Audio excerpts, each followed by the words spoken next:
Hi, baby.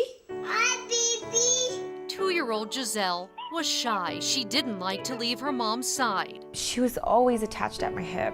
I love you.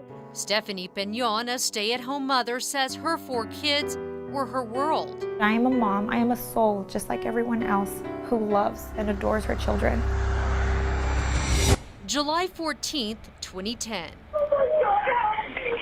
It was the last time Pignon would see Giselle, an image she can't shake. All I have till this day, what's going on 6 years this July, is how I found her and who in her coffin. It's a day she replays over and over in her mind. I'd give anything to have her back because I miss her so much. Pignon says a chain of events unfolded that morning that would lead to tragedy. She was running a half-hour late to a meeting for Giselle's 4-year-old sister at the preschool at SIPI, the community college near Coors and Paseo. She says she didn't realize her husband had also put Giselle in the minivan. She was supposed to be at home with Dad and her 6-month-old sibling. She thought Giselle was staying home. But a quiet Giselle was sitting directly behind her. She says she just couldn't see her.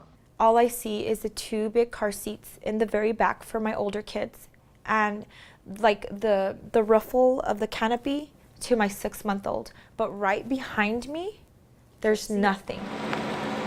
And when they pulled into the parking lot, My 4-year-old decided to unbuckle herself, which she never does. the 4-year-old opened the door and jumped out. Pignon ran to grab her. In a rush, she says she shut the door and they walked off to the meeting. She even stayed for lunch with her 4-year-old.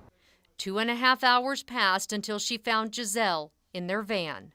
She was purple. She was convulsing. Investigators say the temperature reached up to 135 degrees in the minivan on that hot July day. She was trying to survive.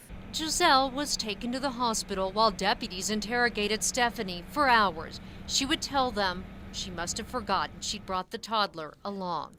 Hours later, she would learn her daughter was dead. At her lowest moment, things got worse.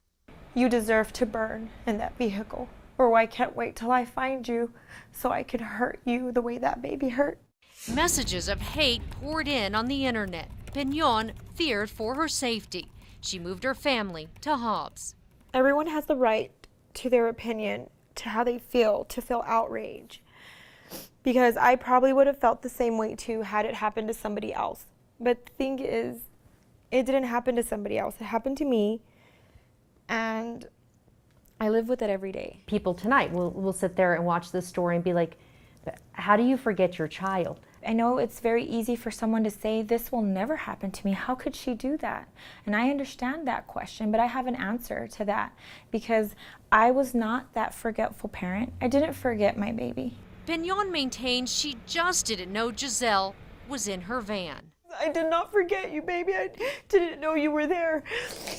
Pignon struck a plea deal and was convicted of child abandonment, resulting in death. Do you think you should have been charged in this case? Honestly, to be truthful, no. She was facing 9 years in prison at her sentencing last year. What if I get sent to prison for something that I didn't do? What's going to happen to my babies? What's going to happen to my husband?